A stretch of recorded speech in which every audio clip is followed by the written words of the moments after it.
Hey, good evening, folks. Everyone having a good time?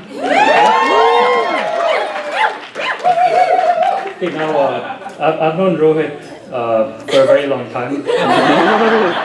Ever since I was born. I didn't really, unlike the rest of the groomsmen, I didn't have a choice. I had to get to know him, to live with him. Taking notes.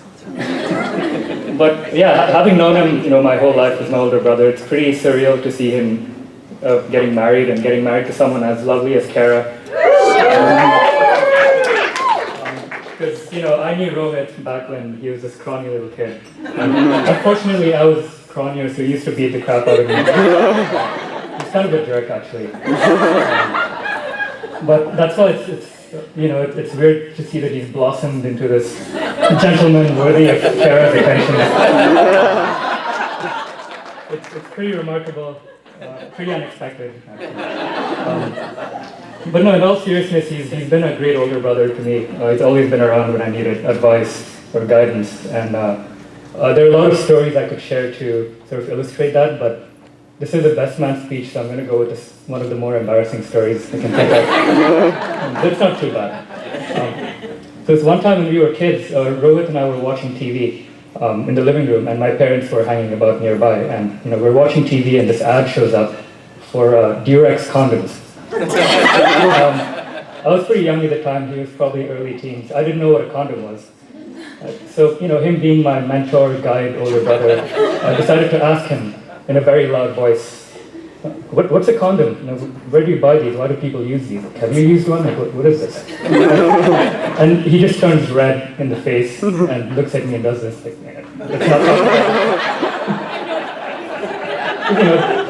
because the parents were nearby, but I didn't know what the big deal was. Eventually, just to shut me up, he leans over and he sort of whispers, an explanation to me what it is, what people use it for. And I have to say, it's probably the worst explanation I've ever been given on any topic from anyone. And the reason I share this story is because, down the road when you guys have lovely children of your own, one day there will come a time when they reach that age when they need the whole birds and the bees talk. And I'd like to say, Kara, please handle it yourself. Don't trust Rohit. I don't need to tell Kara how to handle Rohit. She knows what's up. She's swept into his life, sorted him out, and she's done it in her signature sort of graceful, elegant style without compromising on her own personality, which is, as you all know, as you saw at the ceremony, she's all about being very positive, affectionate, fun-loving. And so she's a perfect person for my boring-ass brother.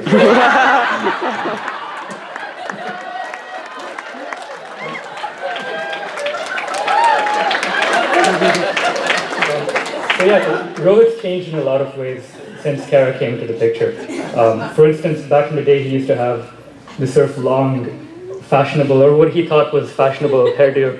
He had these bangs on his forehead, and approximately every 4.2 seconds, he would cock his head to one side and adjust his bangs, just like that. And this was very annoying for the rest of us to see. But thankfully, one day he met Kara, and within a couple of years, he went from looking like an over-the-hill Italian soccer player to an over-the-hill Italian mobster. Which is about as good as it's going to get for him.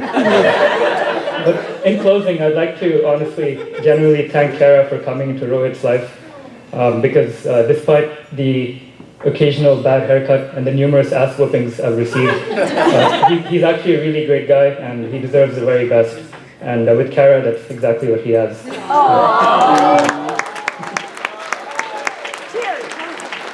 So in closing, I'd like to ask that you raise a glass to my brother and his lovely wife. Thank you. Want a glass?